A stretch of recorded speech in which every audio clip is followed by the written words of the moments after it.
So let me tell you about these paints. So they come from a company called Marabu, which is a German company, and they make 3 different lines of them. One is called glitter, and they are really wonderful. You know, they've got a really amazing content of the glitters in them, so they really shine and sparkle. The next one is metallic, and the metallic ones, they just create a really nice contrast to the glitter one, because you know, sometimes you want areas where the eye can a little bit rest. So I like the combination of the 2 of them.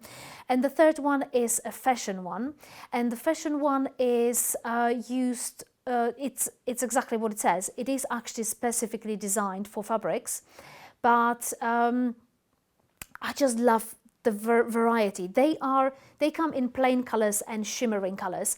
I only ever work with the shimmering colors because I'm not really interested in adding a plain color onto my fabrics. I like them because of the shimmer, because of the glitter, because of what they sort of add to the fabric.